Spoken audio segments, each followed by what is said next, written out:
yo sentí que no tenía control de mis decisiones porque estaba dejándome llevar por los consejos de muchas personas. Validaba mucho una decisión, validaba mucho mis acciones con las personas. Entonces me tocó arrancar un proceso importante de autodescubrimiento para dejar de validarme con las personas que me rodeaban y entregarme y otorgarme el valor real que tenía como persona, como profesional, como madre, como hija. Estoy confiando en que tengo las herramientas, el conocimiento y la experiencia para labrar el camino sin validación. Y hace 3 años que dije, fuck, no más, empecé a brillar aún más. Empecé a verme más.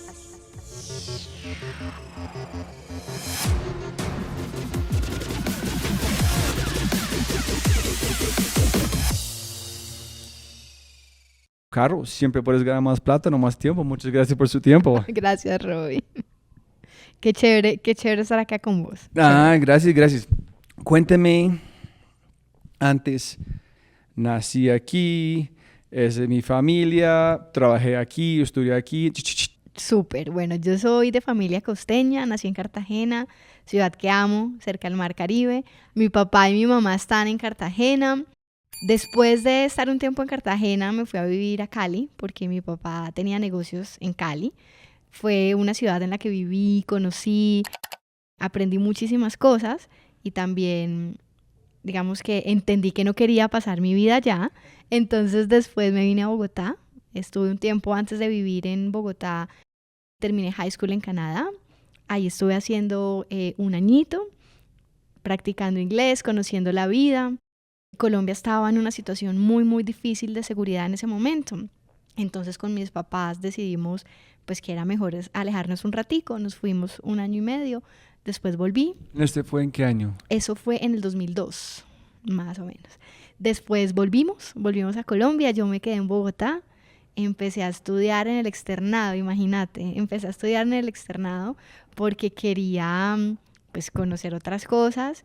Y no empecé estudiando administración de empresas, empecé estudiando una carrera que se llamaba Finanzas, Gobierno y Relaciones Internacionales.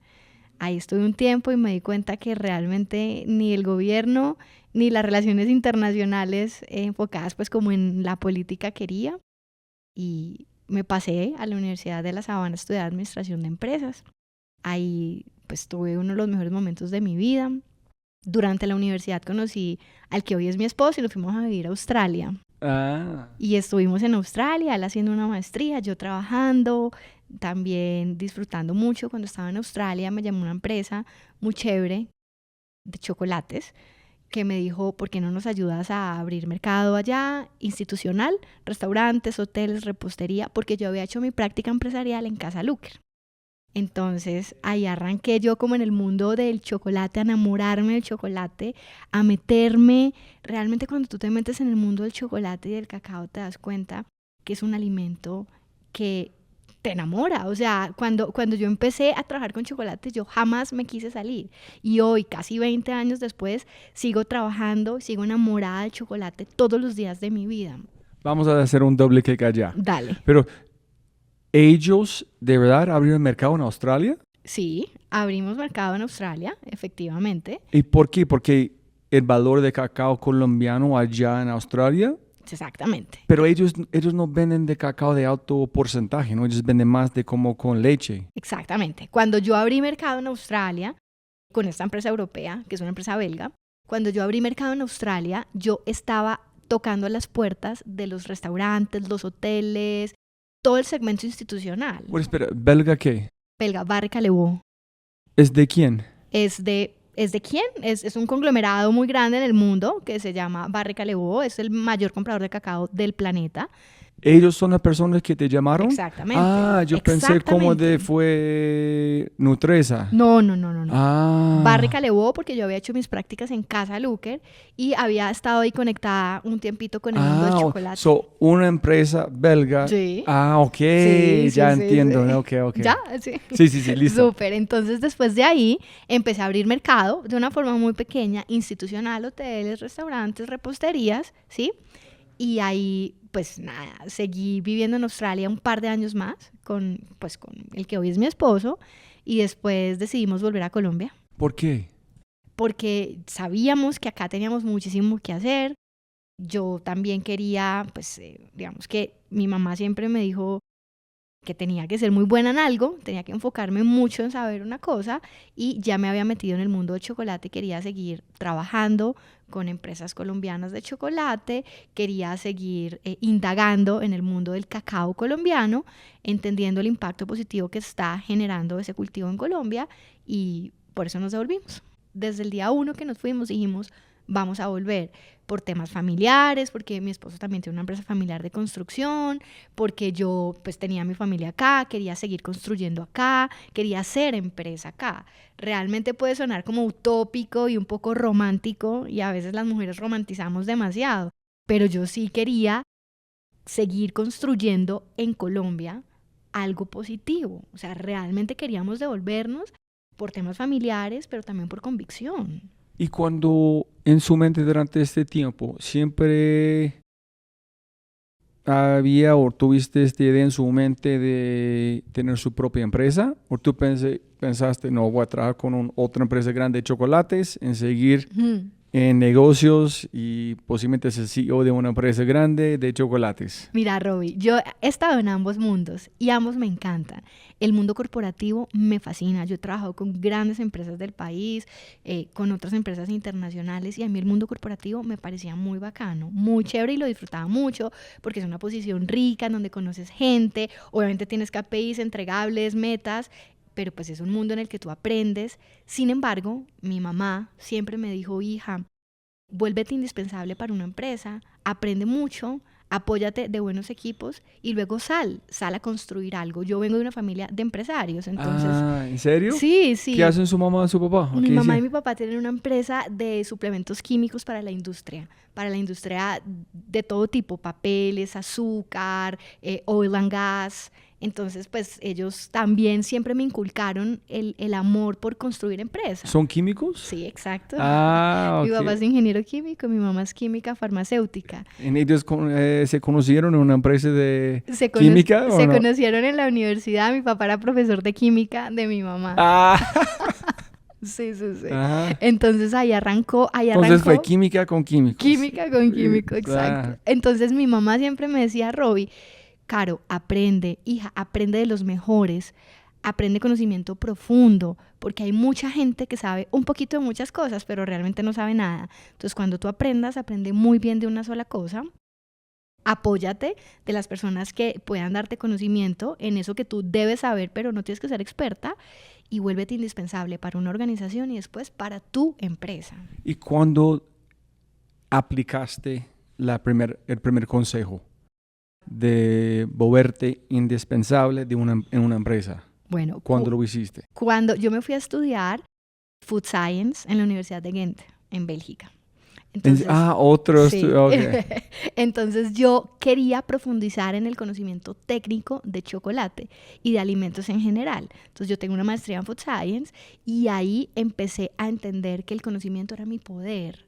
Yo cuando traía a la mesa formulaciones, recetas, cuando traía conocimiento técnico de chocolate, pues realmente captaba la atención de la gente que estaba alrededor mío. Ahí me di cuenta que ese era mi superpoder, el conocimiento. Te voy a dar un ejemplo que me acabaste de sacar en el pensamiento, un ejemplo divino, el mercado japonés, por ejemplo. Yo estaba trabajando en Looker, en ese momento estábamos en una mesa, pues obviamente con todas las personas pensando cómo íbamos a hacer una entrada efectiva en el mercado japonés, porque ya teníamos muchas puertas abiertas, pero el chocolate que yo vendía en ese momento, que era un chocolate, yo trabajaba con Looker, decíamos, al consumidor japonés hay algo que no le está gustando. Entonces yo viajé a Japón y me di cuenta, por ejemplo, que el consumidor japonés no le gusta la vainilla. Y todas nuestras formulaciones tenían... ¿No le gusta la vainilla? No le gusta la vainilla. Oh, no. En los alimentos no le gusta la vainilla. ¿En el postres tampoco? No utilizan vainilla y la vainilla que utilizan es una vainilla diferente. Es una vainilla única. Realmente ellos son un poco exclusivos con el tema de escoger ingredientes para sus postres, para sus preparaciones y para todo lo que hacen con chocolate. Entonces el chocolate con vainilla no les gustaba a Robbie. Yo me tuve que dar cuenta de eso estando allá, ¿sí? Cuando llegué a Australia me senté con muchas amigas y amigos chefs, reposteros, hicimos varios tasting panels entendiendo por qué no vendíamos tanto chocolate en Japón. Y de ahí me vine con un insight muy importante. Me senté en ese momento con Francisco Gómez, que era mi jefe, que es un tipazo. Y me senté con el tipo y le dije, venga, Francisco, es que en Japón no están comiendo chocolate porque es que nosotros le echamos mucha vainilla. Me decía, no, Caro, no puede ser. Y yo, mira, Francisco, te tengo esto, mira este testimonio. Hicimos pruebas a ciegas, paneles, y nos dimos cuenta que al japonés no le gusta el chocolate con vainilla. Pero ¿cómo aislaste vainilla de todos otros ingredientes y sabores en chocolate? Identificaste, aquí es el problema. Porque la vainilla en el chocolate enmascara los sabores, Robbie. Y nosotros, yo vendía en ese momento el cacao más aromático y frutal del planeta, que era el cacao colombiano en Japón, con un valor impresionante, Robbie, y lo enmascarábamos con vainilla. Entonces el sabor a cacao estaba por allá escondidito, ¿sí me entendés? Pero la vainilla sobreopacaba el sabor a cacao. Pero imagina la gente que está probando, ¿no? Sabe de vainilla. Entonces, ¿cómo supiste finalmente que fue vainilla de verdad? ¿Cómo identificaste? Porque no sé, una persona es capaz de decir, tú eres un sommelier también, ¿no? Sí, hablamos de esto. Entonces, sí. Una persona no tiene claro. palate de decir eso. Mira lo que me pasó. Estaba con Rio Nakamura. Ella era la head chef del Hilton en Tokio. Y estábamos con ella haciendo varias pruebas, estábamos entendiendo por qué el chocolate nuestro no era tan chévere en los postres que ella estaba haciendo. Y ella fue la que me dijo, mira, yo siento que esto va por acá, este sabor está opacando mis postres, este sabor no está dejando que el chocolate sea protagonista. Y con ella, en esa indagación, hablando, hicimos un tasting panel a ciegas, y con Río pudimos identificar en ese momento que la vainilla es lo que estaba afectando. Luego, yo con ese insight me vine para acá con Don Hugo, de Investigación y Desarrollo, un señor que adoro. Tiene, no sé, 40 años de experiencia en la industria cacautera de este país. Es un tipazo además, y era el jefe de investigación y desarrollo en ese momento de la empresa en la que yo trabajaba. Y me senté con él y le dije, Don Hugo, mire, yo veo esto, identificamos esto, y empezamos a hacer pruebas, empezamos a hacer tasting panel. Después, con unas muestras, con unas samples, nos las llevamos a Japón. Entendimos que la vainilla enmascaraba el sabor a cacao y que eso hacía que los postres no quedaran ricos. Imagínate. Y tocó cambiar toda la formulación para Japón, y hoy en día el chocolate que se vende en Japón es sin vainilla. Pero sigues vendiendo con vainilla a otros países. A otros países, exactamente. El único que cambió fue la receta de Japón. Eso pasa mucho en Asia, eso pasa también con algunas personas en China, pero no con la vainilla, sino con otros sabores. Por ejemplo, con la sal. Ellos comen diferente a nosotros, por eso el sabor que ellos tienen en sus ingredientes y en sus alimentos es completamente diferente al de nosotros. A mí, por ejemplo, me encanta conocer un país a través de su gastronomía. Amo llegar a un país, el que sea, y entender cuáles son sus especies, cuáles son sus ingredientes, cuál es su comida típica, porque me muestra mucho de ese país y de esa cultura. Entonces, ¿cómo conectas directamente a la ciencia? Que, como tú dijiste, cuando yo empecé a hablar de esta forma, la gente está parando bolas. Sí. ¿Cuál fue la conversación? ¿Cómo identificaste esta historia con donde iniciamos? Ok, entendiendo, Robbie, que nosotros acá en Colombia, acuérdate que la historia partió de porque yo me vine también para Colombia, ¿no? También me vine por eso, porque dentro de toda esa búsqueda de conocimiento, dentro de toda esa búsqueda y esa investigación, me di cuenta que Colombia tiene un tesoro escondido que se llama cacao, que el café, por ejemplo, es muy famoso en el planeta, pero el cacao no. Entonces aquí había una necesidad puntual de transformar el cacao colombiano en productos de alto valor. Y yo sé que suena romántico, pero apoyar realmente a las comunidades que en este momento están dependiendo del cultivo. Entonces tú estabas en Japón con un chef de Hilton probando chocolates y hablando de postres. Me devolví. Eso es una buena vida, ¿no? Por eso digo, lo mejor, ambos mundos son muy chéveres. ¿Qué estás haciendo? No, estaba en el Hilton hoy probando chocolates, hablando con un chef. No estás, Sí. ¿qué estás haciendo? Disfruta. No, está trabajando. De acuerdo, Entonces, de acuerdo. ¿en cuánto tiempo después que tú llegaste, solamente para entender el mundo de chocolates en tiempos, Don Hugo, hasta de verdad tener algo de probar, cuánto tiempo? Más o menos unos 6 meses. ¿Por qué 6 meses? Porque eso es un trabajo de investigación, es un trabajo técnico, de formulación, de tasting, por ejemplo. Es muy importante, uno saca varias muestras y luego tiene que hacer tasting con el consumidor también, para entender si las muestras y las formulaciones que uno hace hacen fit con lo que realmente están buscando. Pero si sus usuarios están en Japón, ¿cómo es el tiempo? Muestras van, muestras vienen, tasting va, feedback viene, ¿sí me entiendes? O sea, por eso se demora. ¿Fue otra competencia de chocolates en Japón en este momento? ¿O ustedes fueron los primeros para identificar esto o modificar? Ya había una empresa francesa que lo estaba haciendo y que había identificado. Que a vainilla no, Exacto. pero no van a decir nada. Vale. No, pero es diferente porque nosotros aquí en Colombia tenemos un tipo de vainilla que realmente es muy invasiva. Ah, ¿en serio? Ay, Sí. la vainilla Sí. viene de aquí. No, la vainilla viene de México, mientras que la vainilla de los franceses viene de Madagascar. Entonces es diferente, diferente. Es como cuando tú te comes, no sé, un chocolate elaborado con cacao africano, que es astringente, que la gente le dice oscuro, mientras un chocolate elaborado con cacao fino y de aroma, que es un poco más aromático.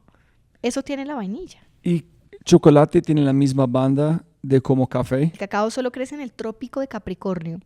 Entonces, más o menos es como La misma banda de la misma banda café. ecuatorial, exactamente. ¿Tiene que la misma altura de café? ¿O? No, el cacao crece desde el nivel del mar. Mira que nosotros tenemos cacao en Tumaco al nivel del mar y tenemos cacao en el pie de cuesta sobre los 800 y tenemos cacao de altura en la Sierra Nevada sobre los 1400. Entonces es un rango bastante alto. Lo importante es que la gente no sabe que el cacao es de origen amazónico, Robbie. El cacao, mucha gente cuando yo hago charlas y les pregunto, ¿de dónde es el cacao? La gente me dice, es de África, es de México. No. El cacao es de origen amazónico. ¿Qué pasa? Que el cacao era la cultura de transacción era la moneda de transacción, entre las culturas prehispánicas. Subió de Mesoamérica hasta llegar a México y en México se convirtió en un brebaje. Luego llegaron los españoles, Hernán Cortés en 1519 sacó el primer cargamento de cacao de América, se lo llevó a Europa, allá seguía siendo un brebaje, una bebida, ¿sí? Y después el fruto de cacao se cultivó en África, en lo que hoy se conoce como Costa de Marfil y Ghana. Espera, otra vez. Entonces, amazónica. ¿En cuál fue? ¿Qué hicieron con el chocolate? ¿Cómo fue la producto final que ellos están como trueque de como chocolate? ¿Cómo fue? En grano. El cacao es un fruto, ¿cierto? Es un fruto grandecito, exactamente por dentro tiene unas almendras. Y esas almendras valían 3/4 partes de su peso en oro. Entonces era una currency, era una moneda de transacción. Solamente, ¿qué hicieron la gente que compraban? ¿Usaban para monedas también o ellos usaban para hacer cosas, para medicina, otras cosas? ¿O solamente fue monedas? Primero fue moneda. No usaban para nada. Primero era transaccional. Solamente esto. Solamente. Después evolucionó el uso. Resulta que es que el cacao cuando llega a México, digamos que las culturas que en ese momento estaban en México, los aztecas, los mayas, empezaron a hacer un brebaje en donde ponían clavos, donde ponían canelas, especies y se lo tomaban.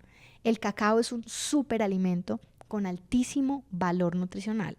El cacao encabeza la lista de productos antioxidantes en el planeta, ¿sí? ¿Qué pasa? Que cuando los aztecas empezaron a tomarse este brebaje, los guerreros eran más fuertes, estaban más enfocados, tenían más energía, entonces empezaron a atribuirle propiedades pues importantísimas al cacao. El nombre científico del cacao es Theobroma cacao. Theo, que significa Dios, y broma, que significa alimento. Entonces siempre ha tenido una connotación de divinidad. ¿Broma? ¿Significa alimento? Alimento. Es un alimento de los dioses, es lo que se comen los dioses. Efectivamente, el chocolate no solo era una bebida y no solo era una moneda de transacción y no solo tenía un valor nutricional y un valor intrínseco en la sociedad impresionante, sino que también tenía usos gastronómicos. Yo te quiero decir una cosa, ahorita que estábamos hablando de broma, el cacao, cuando tú comes, cacao y chocolate oscuro por encima del 70% de contenido de cacao. ¿Encima de qué porcentaje? 70. 70 es el... Ajá. Ok. Es el límite inferior, ¿sí? Entonces, cuando comes chocolate oscuro, tu sistema nervioso central se activa de una forma divina. Liberas serotonina, dopamina y feniletilamina. La serotonina, pues tú sabes, la molécula del amor, la que nos pone felices, etc. La dopamina nos tranquiliza, nos calma. Y la feniletilamina es lo que segrega nuestro sistema nervioso central cuando estamos enamoradas, enamorados. Eso ocurre biológicamente en nuestro cerebro cuando comemos o tomamos chocolate. Claramente, chocolate oscuro, no otro tipo de chocolates que tienen otro tipo de ingredientes que son grasas vegetales y otras cosas. Cuando comes chocolate real, no solo tu cuerpo te lo agradece porque estás metiendo una carga súper importante de antioxidantes y de polifenoles.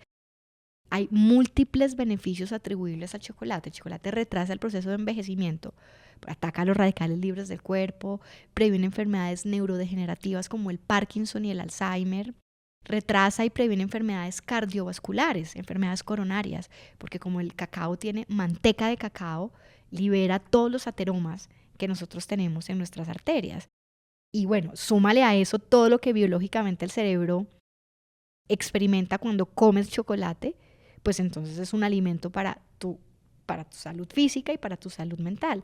Por eso, durante la pandemia, el consumo de chocolate se disparó impresionante. ¿Por qué? ¿Encima del 70%? Claramente, no todos.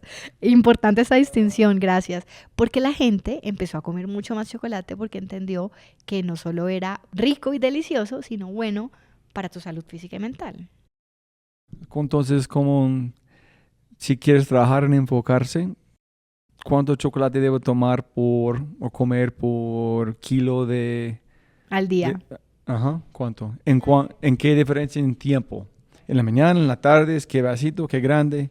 La FDA recomienda comernos... No, tú, ¿qué recomiendas? No me importa nada de este. Yo recomiendo 100 gramos de chocolate al día. 100 gramos. 100 gramos de chocolate al día. ¿Una barra de ustedes es cuánto? Una barra de nosotros es 85 gramos. O sea, una barra y un poquito más durante todo el día. Primero, porque cuando tú desayunas con chocolate, empiezas una mañana mucho más enfocado. Estás más enfocado, tienes mucha más energía mental. El chocolate tiene un poder impresionante en el cerebro.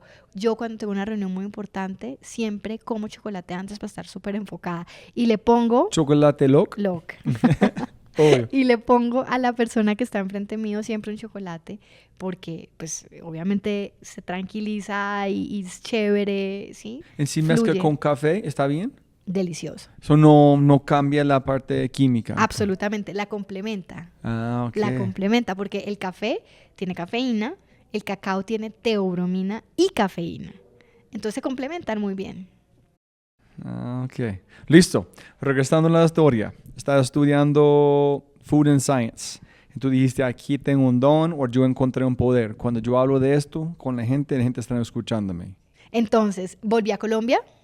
Estoy aquí en Colombia entendiendo que ya tengo un conocimiento importante, entendiendo que ya no estaba aprendiendo tanto en el mundo corporativo, Roy. Fue como un despertar, o sea, hubo un momento en el que yo dije, yo ya no quiero estar más acá, ya no siento que estoy aprendiendo, ya no estoy tan chévere con las personas que me rodean, ya no me gusta estar acá. ¿Pero qué fue? ¿Por qué? A ver, ¿por qué fue? De pronto porque sentía una restricción, ¿sabes? Sentía una restricción ya no podía aportar de la misma forma, ya no me escuchaban tanto, un cambio en la gerencia y ya Carolina, bueno, sí, chévere lo que estás diciendo, pero ya el driver de la compañía es otro, muy chévere, ya no Entonces, me gusta. ¿pero cuánto tiempo? Desde empezar, yo tengo que tomar acción en hacer otro camino. Fue muy rápido y ahí entra a la historia mi socio, que digamos que en ese momento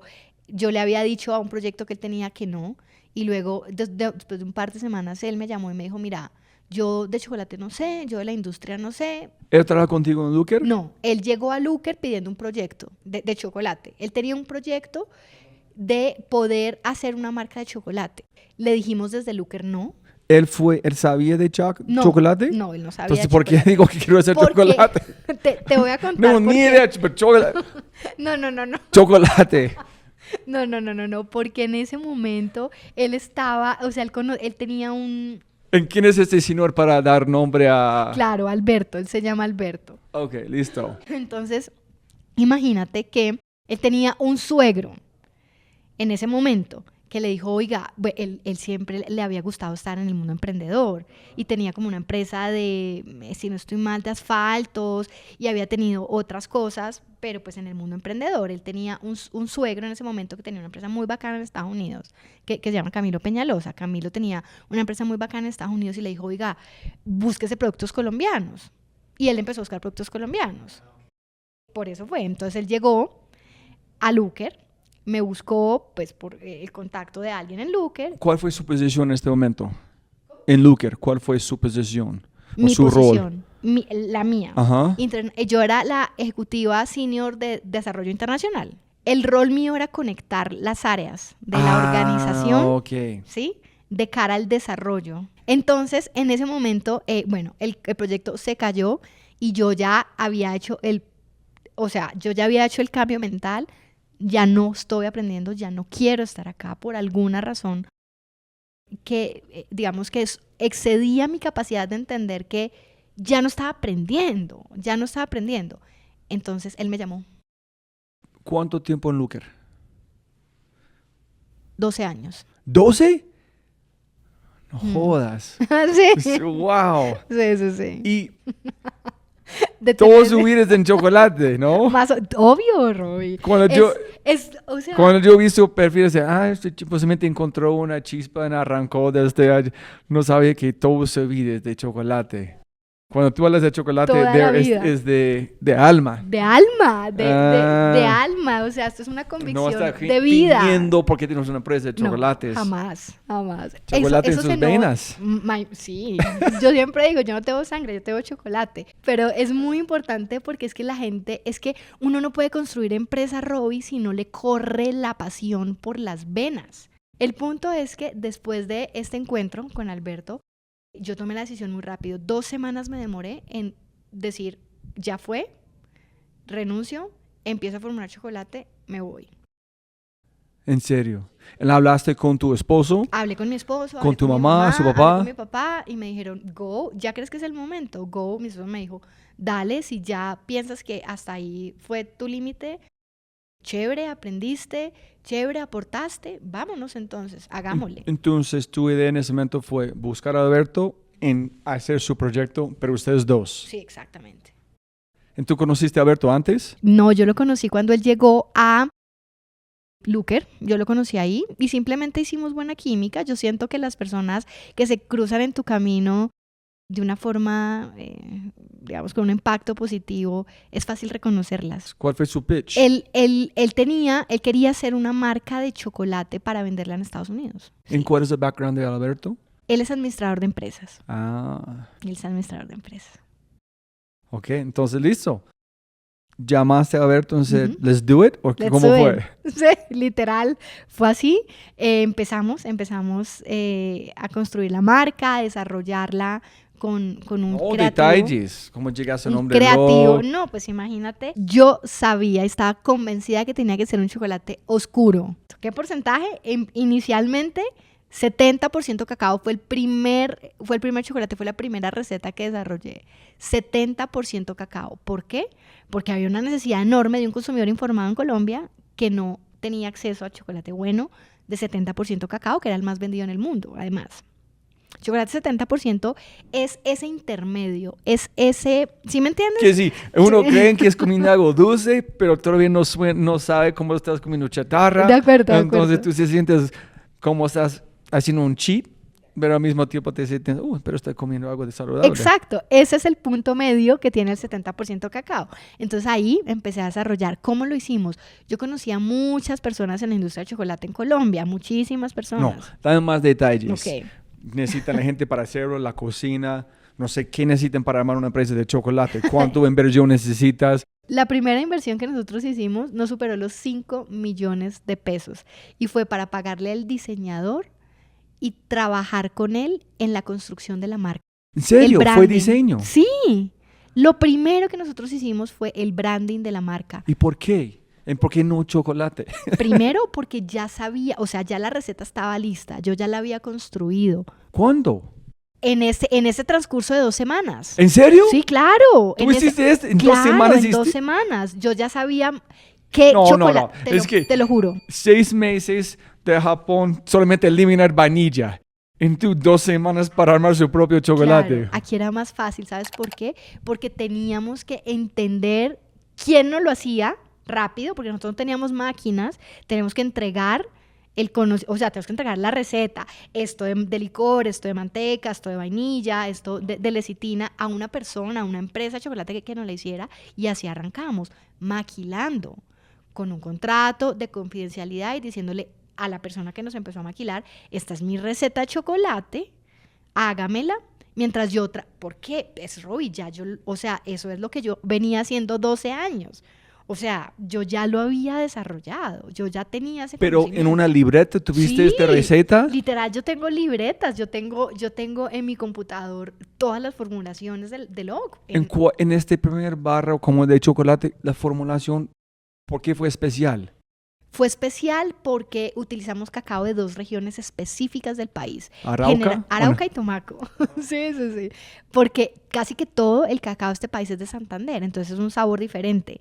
Lo especial de esta primera receta fue identificar cacaos de Tumaco y de Arauca en la receta de chocolate para poder desarrollarla. ¿Por qué esos 2 lugares? ¿Qué tiene diferente este sabor? Arauca es aromático, nuez, malta y vainilla. En este viene la tierra. La tierra. El pH del suelo hace que el fruto de cacao absorba, ¿sí?, por el pH del suelo unos nutrientes especiales que al final, cuando uno, digamos que lo fermenta, lo seca y lo transforma, el chocolate te ofrece esos sabores aromáticos, nuez, vainilla, malta. Eso es Arauca. Por el contrario, Tumaco es lo opuesto, es cítrico, es especiado, es herbal, ¿sí? También por el suelo propio. Acuérdate que Tumaco queda, ¿en dónde? En el Pacífico colombiano, al nivel del mar. Entonces es una región del país muchísimo más, cuando tú estás al mar, el nivel hace que la salinidad del mar llegue a las plantas, el pH es mucho más alto, cambia todo, y por eso el cacao que viene de Tumaco tiene unas características tan especiales, tan cítricas, tan especiadas. Combinando estas 2 regiones, desarrollamos una receta que el consumidor colombiano apreció desde el primer momento. ¿Cómo es el proceso de chocolate desde conseguir la fruta? ¿Cómo es el proceso? ¿Cuánto tiempo demora? ¿Cuánto tiempo la materia prima puede quedarse como café sin perder valor? Primero, el chocolate. Bueno, importantísimo que te explique algo. Antes de ser una fruta es una flor, ¿cierto? Que es polinizada por una abejita, donde esa abejita va y poliniza la flor del cacao. De ahí nace un fruto que se llama cacao, ¿sí? La mazorca de cacao. Mazorca de cacao. Dentro de la mazorca hay unos granos de cacao, más o menos entre 20 y 40, dependiendo del tamaño y dependiendo del tipo de cacao que es, si es un clon, si es regional, si es híbrido. ¿Es mejor si hay más o menos? ¿En el tamaño si hay 20 y son más grandes? No necesariamente. No necesariamente. ¿No cambia en el valor si hay 40 o 20? No, cambias en la productividad por árbol, que es otro Porque tema. tú puedes producir más con eso. Exacto, es diferente. Pero el mismo árbol pueden producir todos de 40 o puede ser una mezcla. Puede ser una mezcla. ¿Tú puedes llegar a uno que siempre está produciendo 40 o más o no? Imagínate que es que hay injertaciones manuales. Entonces yo puedo injertar manualmente la flor con el tipo de cacao que quiero tener en mi árbol. ¿En serio? ¿En serio? Solamente el flor, tú puedes tener como 4 cacaos mazorcas de cacao diferentes en el mismo árbol. En el mismo árbol, porque hay injertación, claro. No. Increíble, ¿ah? ¿En serio? Más o menos como el ¿Pero mismo. cuántas más plantas funcionan así? De hecho, cuando hay injertación manual, si no estoy mal, en el café también se puede lograr tener 2 variedades de café. Sé en efecto que en chocolate, por supuesto en cacao funciona así. Tú en un árbol puedes tener por injertación manual, o sea, solo hace el agricultor, una variedad de cacao y otra variedad de cacao, hasta 4 variedades de cacao en un solo árbol. Lo importante es que tú no puedes controlar qué sale, efectivamente. Así, por eso es que cuando el mundo se inventa esa narrativa de chocolates elaborados con cacaos criollos, ¿has escuchado esa narrativa? Yo he escuchado muchas narrativas, pero no. Ajá. Del cacao criollo, que es un cacao único que está por allá escondido. Eso es mentira, es bullshit. Ajá. Eso no existe. Si tienes como una si tienes como de una pronto, greenhouse exactamente, gigante, ok, posible. es la única forma. Si no, la abeja poliniza este árbol y pasa el material genético de este árbol a la flor. Entonces, ¿en cuánto tiempo durante el año, cuántas cosechas tú puedes hacer de un árbol? ¿En cuánto tiempo en años? En Colombia hay cosecha todo el año. Hay 2 grandes cosechas en donde, digamos, sale la mayor cantidad de cacao, que es más o menos junio, julio, noviembre, diciembre, digamos 2 temporadas fuertes de año, pero en Colombia hay cacao todo el tiempo, ¿sí? ¿Gracias a qué? A la posición geográfica, al clima. ¿En el árbol tú puedes usar el mismo árbol por mucho tiempo? Por mucho tiempo, 50, porque haces renovación de las copas. Muchísimos años. Tú puedes renovar la copa de los árboles de cacao y si tú tienes un árbol fuerte con unas raíces muy poderosas, puedes hacer, digamos, puedes cambiar las copas del árbol, renovarlo, rejuvenecer el árbol y tener obviamente un cultivo mucho más productivo. Pero más tiempo ese árbol tiene el cacao. No necesariamente. Okay. No necesariamente. No. ¿El cultivo es más productivo? Sí. La mazorca de cacao. Y después tienes que abrirlo. Después la abres, después pasas por un proceso de fermentación. Si el cacao no se fermenta, jamás alcanza los precursores de aroma y sabor a chocolate. Así como si la uva no se fermenta, jamás sabe a vino. Acá se fermenta en unas barricas que utilizan los agricultores en el campo. Generalmente utilizan teca o maderas, barricas como el vino. ¿Como un barril? Barril, ajá, pero no un barril de cerveza, más bien un barril como de vino. Ajá, o sea, es de madera. De madera, exactamente. En la madera pueden tener una local. como influencia en el sabor como en el vino. También. Que sabe de tabaco, o de humo, o de whisky. También. Sin embargo, el cacao todavía no está en esa evolución sensorial que tiene, por ejemplo, el whisky, pero para allá vamos. Ok, entonces, ¿se llama semillas o frutas? ¿O cómo? Se llama los granos. Granos. Con el mucílago. El mucílago es la cosita blanquita que tú ves encima. Ese mucílago y ese grano de cacao con mucílago se mete a las barricas de madera y ahí pasa entre 5 y 8 días dependiendo de la región en donde se esté fermentando. Porque la temperatura es diferente, porque también si llueve más o llueve menos se fermenta más o menos despacio. Tiene que morirse el embrión que está en la almendra de cacao, digamos, en el grano de cacao, tiene que morirse para que ocurra toda la reacción de Maillard, eliminación de ácidos volátiles, azúcares, para que ocurra la magia, igual que ocurre con el vino. Sin esa reacción, sin esa magia, el cacao sabe como a guanábana, como a fruta, como, ¿sí me entiendes? No sabe a chocolate, obviamente. Entonces, una vez ocurre ese proceso, entre 5 y 8 días, dependiendo si llueve mucho, si está seco, dependiendo de las condiciones climáticas, de la humedad, del cuarto en donde se esté fermentando, hay varias condiciones. Después pasa un proceso de secado. Se seca también, dependiendo de las condiciones, igualito que el café, se riega, exactamente. Después ahí pasa entre 5 y 7 días también, dependiendo del clima, en el sol, expuesto. Se seca, baja la humedad, ya el embrión está muerto, ya el grano de cacao se ve completamente café, ¿sí? Y en ese momento pasa por un proceso de limpieza, ya está seco, tienes que limpiarlo porque está lleno de impurezas, porque está en el campo. Entonces tiene piedritas, tiene palitos, tiene maticas, tiene bichitos, ¿sí? Entonces hay que hacer un proceso de selección y limpieza de ese grano para que luego ese grano entre ya a ser productivo y se convierta en chocolate. ¿En cómo es el proceso de convertirlo en chocolate?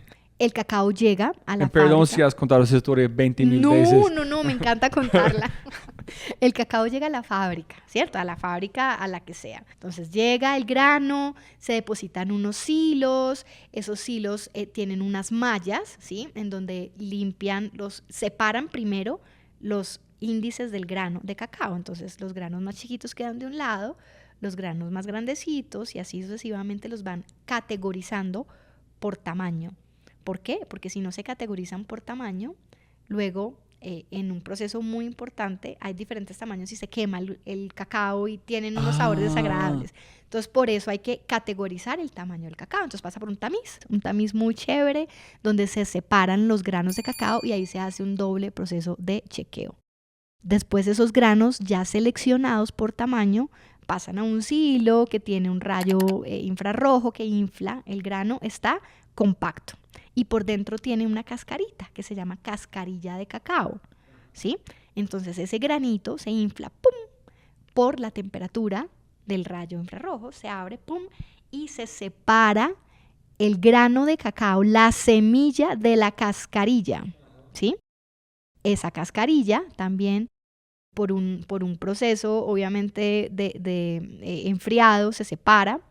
Por un lado queda la cascarilla, por otro lado queda el nib de cacao. ¿Has escuchado el nib de cacao? Que es cacao puro tostadito, pero triturado, ¿sí?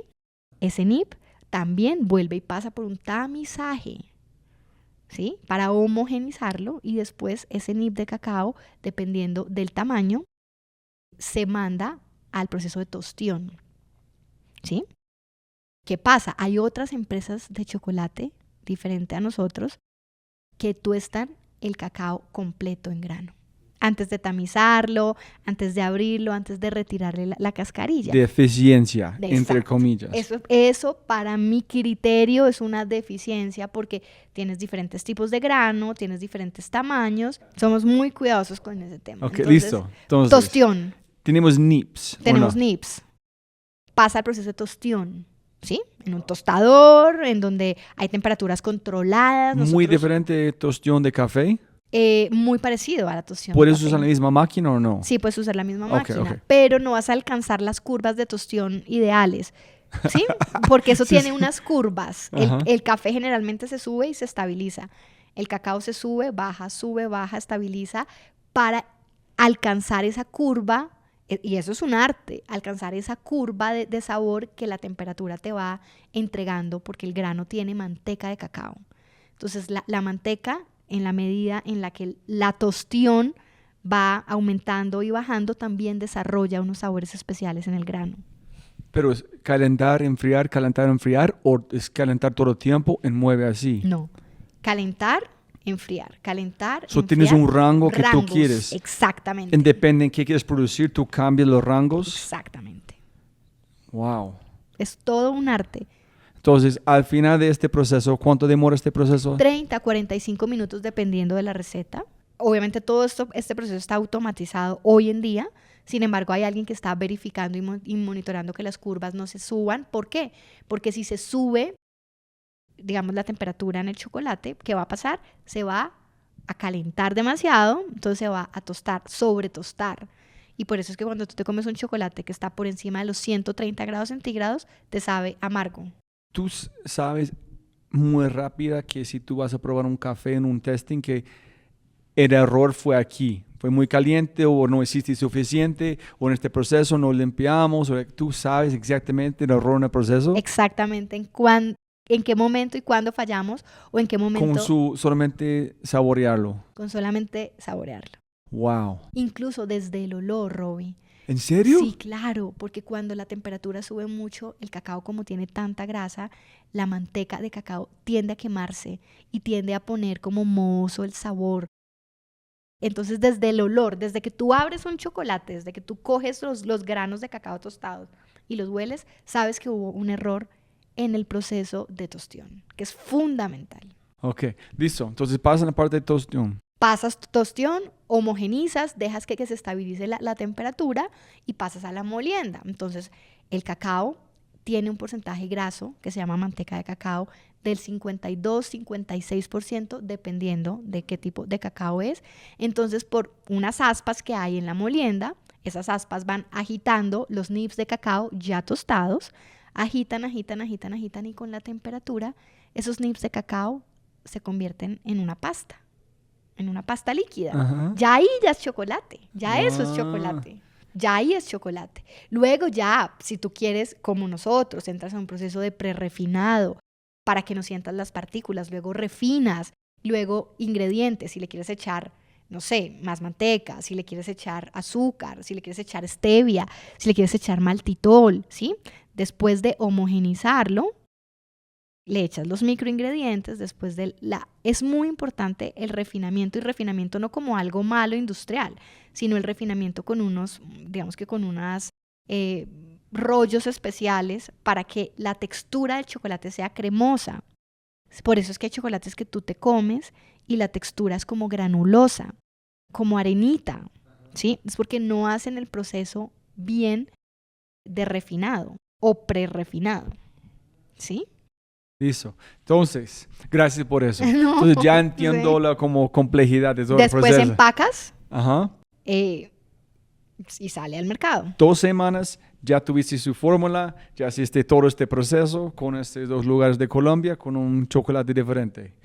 ¿Esta fue la primera vez cuando tú probaste tu propio chocolate, esta Sí, fórmula? ¿Fue sí. la primera vez? Sí, fue la primera vez. Sí, Y tú sí, dijiste, sí. eso es. Esto es, sí.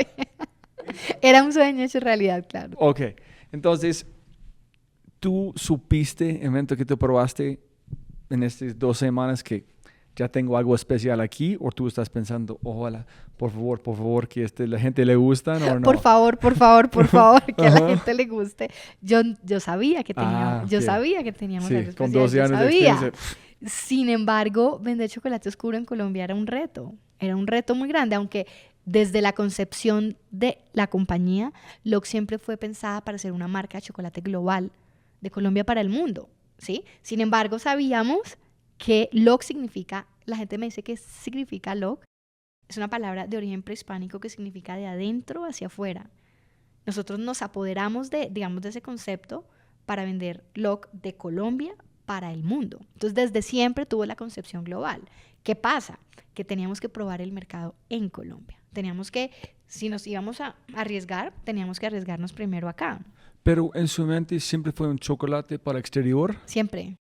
No o sea, por los para colombianos. Colombia, no, sí, claro. Para Colombia primero, pero de alcance global.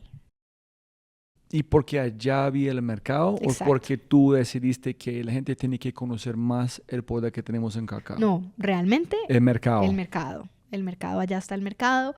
El consumo más alto de chocolate pues está en varios países europeos, con Suiza, Alemania, Francia, ¿cierto? En ellos usan más por postres, ¿cómo consumen el chocolate promedio del mundo? ¿O comen como chocolate en la mañana o toman chocolate No. como nosotros? El chocolate en el mundo no se toma, solamente en Colombia y en México.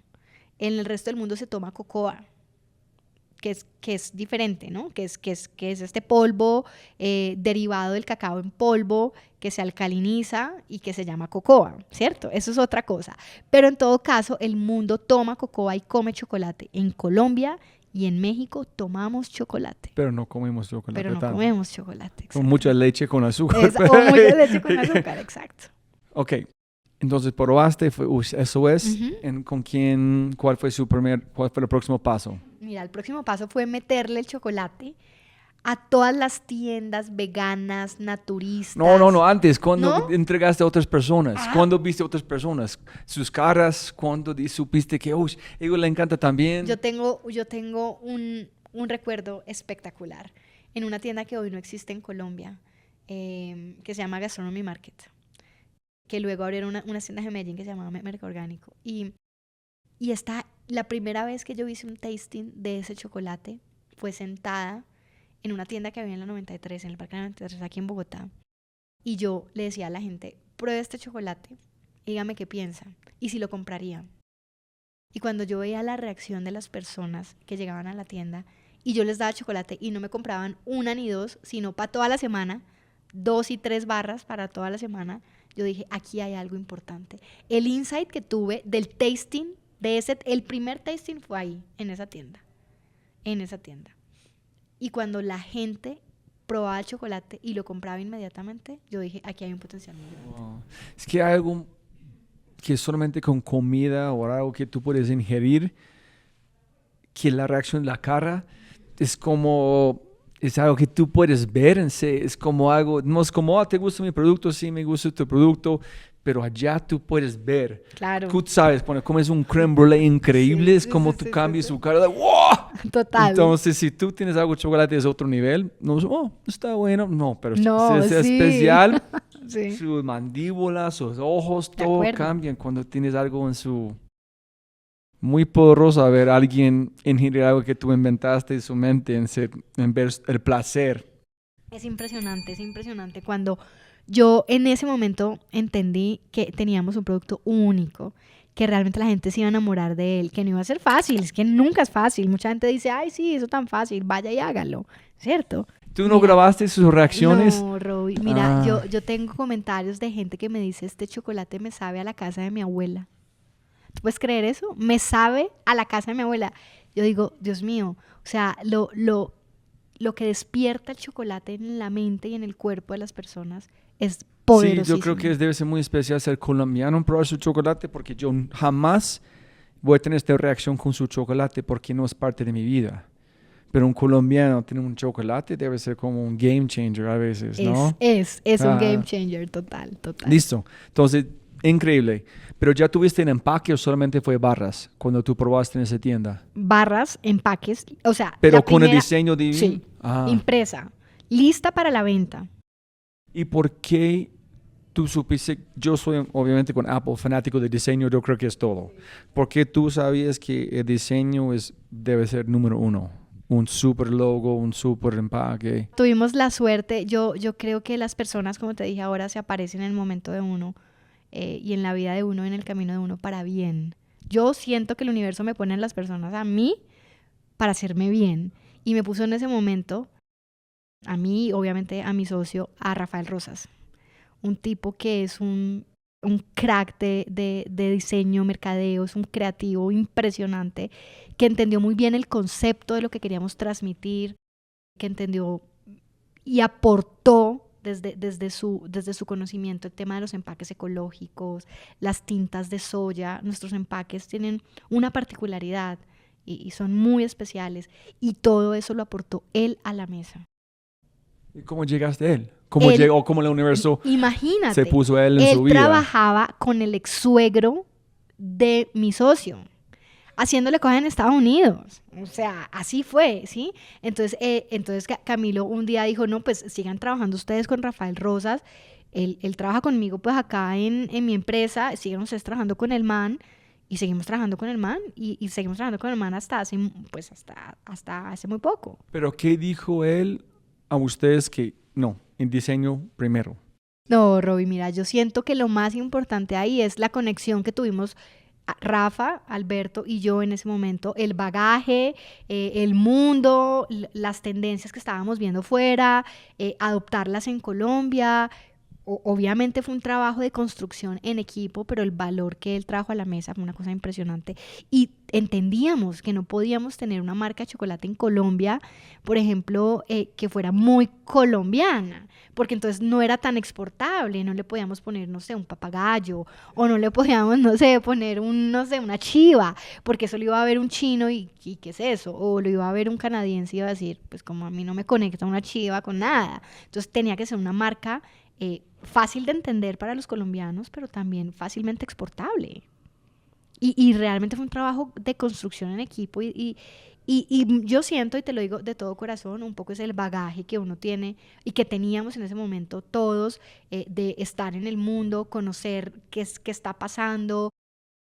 Yo me acuerdo que iniciando en la oficina que nosotros teníamos, en una oficina chiquitica, y yo alcancé a tener como 450 empaques de chocolates de todas partes del mundo. O sea, todo ese insumo, y todavía lo tengo, todo ese insumo nos sirvió para construir la marca. Para decir, no es un pedacito aquí, no, no. Exacto. ¿En el logo han cambiado mucho en el tiempo? El único logo. Desde el día 1 a hoy es el mismo. Entonces tú trajiste el look de hoy a este día 1 en esta tienda. Sí. Esa barra de chocolate del tasting ese día en la tienda es lo que hoy es Log 12 años después. En ese momento, ¿cuántas personas en su equipo en este día en esa tienda? Mi socio y yo. Todo outsourcing y el resto. Todo el resto outsourcing. Así fueron los primeros 3 años de la compañía. Incluso Rafa, incluso el creativo era third party, o sea, era contratado. Ustedes dos. Dos. Golpeando en puertas, llamando Todas gente. las puertas, llamando a 3 todos. años. 3 años. ¿En qué año nació Log? 2014. 2014. 2012, perdón. 2012, Disculpa. ¿en qué mes? Mayo. Mayo. Mayo 24 es la constitución de la Cámara de Comercio. Uh-huh. Ese es el cumpleaños de Sí, Log. el cumpleaños, sí. Entonces, todo lo hacíamos con las uñas. Cuando el recurso es escaso, cuando tú no tienes fondos de inversión que diga, mire, tome tantos millones de pesos o dólares para invertir en marketing y vaya y busque mercado, toque puertas, maleteando, el chocolate estaba en el carro y siempre tenía miedo de que no se fundiera, porque siempre había sol, o bueno, afortunadamente Bogotá es una ciudad con un clima ¿Pero muy qué pasó estable. con chocolate de este nivel? Tiene que ser mucho calor para empezar a derretir, ¿no? El chocolate, entre más fino, más rápido se derrite, porque tiene más manteca de cacao. El chocolate que no se funde es el que tiene grasas vegetales. Es el que tiene grasas vegetales como la pana o el palmiste que no se funden a la temperatura, digamos, con la exposición Listo. directa al sol. Necesito unas historias. Dale. Entonces, en ese 3 años. Entonces, primer día, listo. Ese es especial. Esto es especial. ¿Qué hiciste? ¿Qué tuve que hacer? Dejamos el ¿Cuánto plata? ¿Cómo invertir? ¿Cuánto va a producir? ¿Cuánto tiempo el chocolate demora para que tú puedas vender bien? Pero tienes inventario, no tienes plata, estás como quemando plata cada vez que no puedes vender. Si no estás vendiendo, no puedes reinvertir. Este negocio, Robbie, es divinamente sencillo. No, Sí. todo el proceso de No, escúchame. después de tener la barra. Exacto. Después de tener la barra es divinamente sencillo. Y ocurrió de esa forma gracias al conocimiento que yo tenía, por ejemplo, con los proveedores.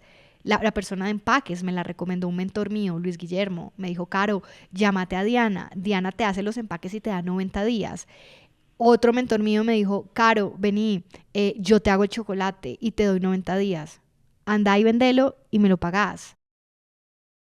Yo tenía con mi esposo una casa abandonada, que mi esposo es constructor, tiene una casa abandonada, no tuvimos que pagar oficina, trabajamos en esa casa 2 años, después nos pasamos de esa casa abandonada a otra casa abandonada y ahí no pagamos oficina por otros 2 años. O sea, teníamos con las uñas, pero también con buen relacionamiento. El nombre de uno vale mucho. Y yo ya llevaba en la industria del chocolate y en la industria, digamos, de los alimentos varios años. Y la gente confía en mi palabra y en lo que Porque yo tú digo. hiciste el primer consejo de su mamá. Exacto. Sí. Entonces ya fue como abrirse todas las puertas del futuro. Yo me acuerdo que el primer Muy tesa. empaque que nos entregaron lo pagamos a 90 días. La primera barra de chocolate nosotros la pusimos en las tiendas, en la tienda en la que te estoy diciendo, en consignación, pero yo tenía que pagarla a 90 días.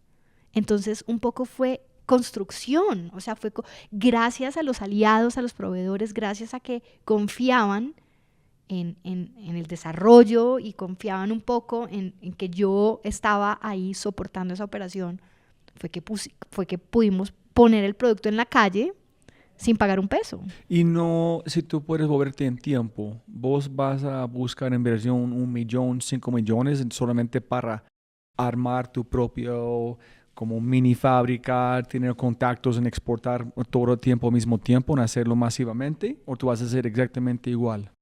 Vamos a crecer de la misma forma, de una forma orgánica, de una forma, digamos, estructurada.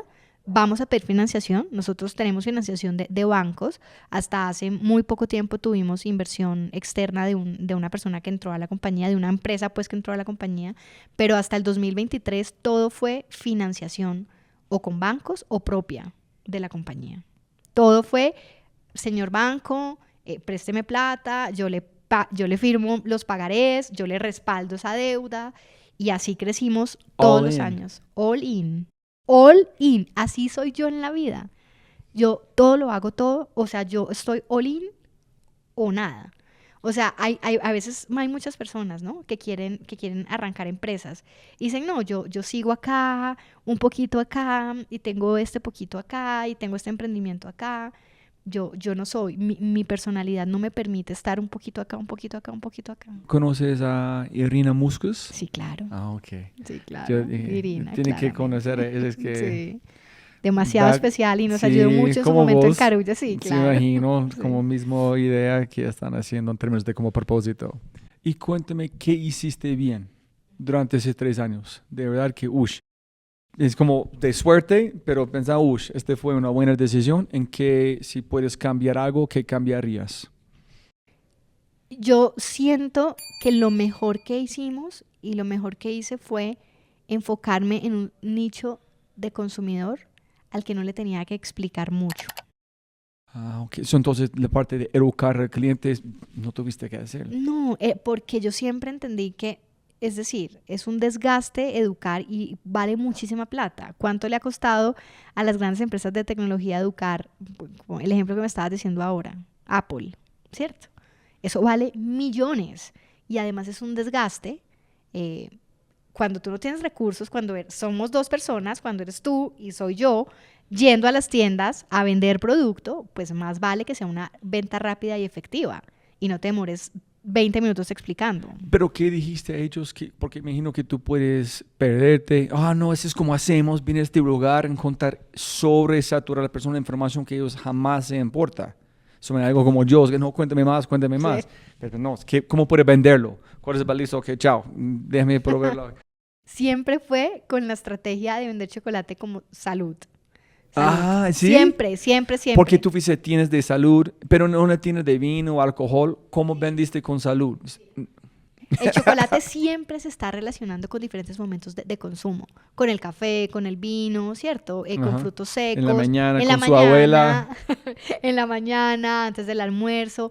Yo tengo, digamos que la gente que me conoce y mi equipo de trabajo y mi socio y todo el mundo sabe que yo como chocolate cuando está lloviendo, cuando hay sol, cuando estoy triste, cuando estoy emputada, cuando estoy feliz, cuando tengo momentos de oscuridad, cuando tengo momentos de luz, en la mañana, en la tarde, en la noche. O sea, yo soy de esa filosofía y eso era lo que un poco transmitía a la hora de vender chocolate. Es como, mire, primero, no piense que es una golosina y que se la va a comer solo como postre. Piense que usted lo puede acompañar en diferentes momentos del día.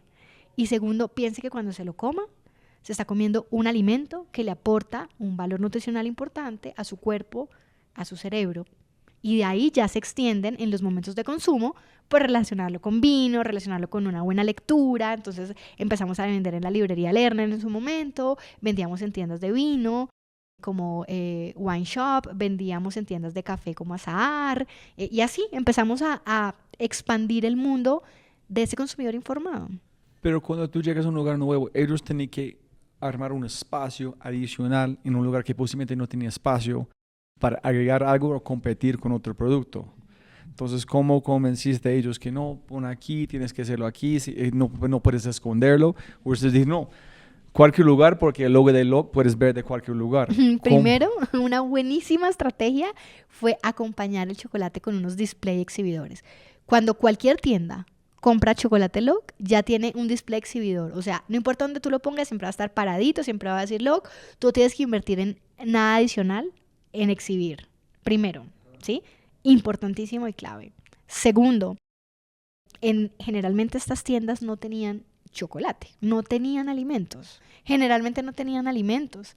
Entonces el estudio de yoga no tenía alimentos, la tienda de café solo tenía café o tenía panadería y repostería, pero pues en unas vitrinas no tenía chocolate. Entonces cuando llegamos con el display exhibidor le dijimos, venga, esto es fácil, no se preocupe, que esto no le va a quitar sino el tamaño del display de Log. Es del tamaño de un iPhone. Es del tamaño, cuando tú pones el display exhibidor de Log, es del tamaño de un teléfono. Entonces deme el espacio que usted tenga en góndola de un teléfono. Y no tiene que invertir en exhibirlo, ni en comprar alguna cajita, ni en comprar absolutamente nada, porque ya viene con un display exhibidor. Entonces fue relativamente sencillo. Quitaste todos los dolores que personas pueden tener. Genera más ingresos y ya. Y ya. Y el crecimiento fue muy orgánico. Un momento súper complicado fue cuando exportamos a México. El primer contenedor de chocolate que salió de LOC fue para México. Y Container, pero no lleno. Okay. eran tres pallets. Okay. Eran 3 pallets. Entonces salió y llegó a México con unas trabas administrativas, aduaneras, con unos temas bastante pesados. Y el contenedor estuvo en puerto más o menos 75 días. Claro, yo solamente veía chocolate derretido en el puerto. ¿Y cuánto tiempo tuvo su empresa cuando enviaste allá? ¿Cuánto fue el valor comparado con tus márgenes en tus números? Eran $35,000 más o menos. En esa ¿Cuánto? época, $35,000. En esa época era... ¿Fue importante para su emprendimiento? Muy importante. Era lo más grande que habíamos hecho hasta ese momento. Imagínate llegar con la ilusión de entrar a un mercado nuevo, un producto tan sensible como el chocolate Robbie, y que no te lo dejen entrar. ¿Y no puedes poner como ellos hacen con congelador o algo de un nivel? ¿Ese no es como mueven chocolate? Sí, pero en ese momento no lo movimos así. Era como que conseguimos un distribuidor en México, un personaje, eso sí, José Ramón, un gran tipazo, que gracias a que tuvimos su apoyo, no perdimos tanto. Obviamente, estuvo el contenedor pagando bodegaje en puerto 75 días. O sea, pague, con el producto sin poder sacarlo por diferentes temas administrativos y aduaneros en México. Cuando logramos sacarlo, afortunadamente, no me preguntes por qué los astros y el universo se alinearon para que el chocolate no se nos fundiera. Estuvo bien guardado, estuvo bien almacenado. Entonces salió finalmente chocolate gracias a gestiones. Yo no sé, creo que nos faltó llamar al presidente de México en ese momento. Llamamos a todo el mundo. Finalmente, después de mucho tiempo, 70 y pico de días, salió el chocolate, se recibió el chocolate, se vendió el chocolate con la aseguradora.